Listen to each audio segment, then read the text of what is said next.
Aparna red সিন্দুর দুজনকে একসাথে ভীষণ মানিয়েছে, বলো কিঙ্কর?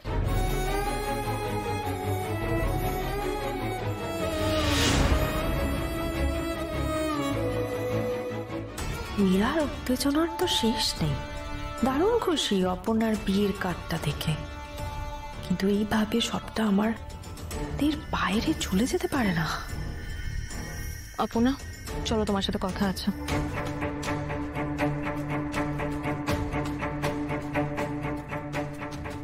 হিন্দুল, তুমি বসো। না না, ইটস ওকে। কতক্ষণ আর লাগবে? কথা হয়ে গেলেই বেরোবো। অপর্ণা, তুমি আর্যদাকে ভালোবাসো, সেখানে তুমি চেনো না জানো না একজনকে বিয়ে করতে রাজি হয়ে গেলে তোমার কি মাথা খারাপ হয়ে গেছে? তুমি জানতে সত্যনারায়ণ পুজোর দিনকে আমরা তোমার বাড়িতে গেছিলাম তোমার আর আর্যদার বিয়ের কথা বলতে। সেখানে তোমার মা বাবা একটা ব্লান্ডার করে দিলেন। আমরা যেখানে সবাই তোমাকে এই বাড়ির বউ করবে বলে ঠিক করে ফেলেছি, সেখানে তুমি একজন ডক্টরকে। এসব ওকে তুমি কি বলছো মানসি?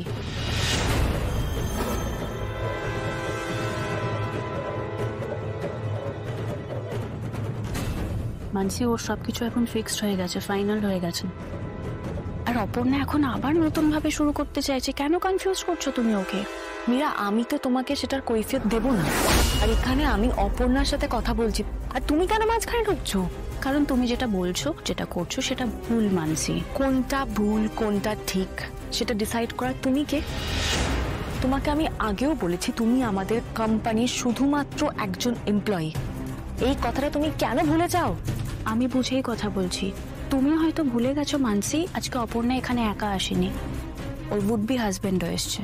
আর ওর উড বি হাজবেন্ড ওকে এখন যদি 4টে প্রশ্ন করে, ও কি উত্তর দেবে? কেন তুমি ওকে ফার্স্ট পজিশনে ফেলছো? অপর্ণা, তোমার মনে হয় তুমি এই বিয়েটা করে খুশি হবে? জানি না, ঠিক ভুল কিছু জানি না। আমি অনেক চেষ্টা করেছি জানেন, তবে কি বলুন তো, আমিও অনেকের মতো হেরে গেলাম, নিজের হার মেনে নিয়েছি। তুমি হারোনি অপর্ণা, তোমার মতন এরকম ভাগ্য না সবার হয় না। তুমি তোমার যোগ্য অনুসারে একজনকে পেয়েছো, আর সে খুব ভালো। তুমি ভেবে দেখো, এখনো সময় আছে। তুমি চাইলে তো তুমি মানসী, ওদের ছেড়ে দাও।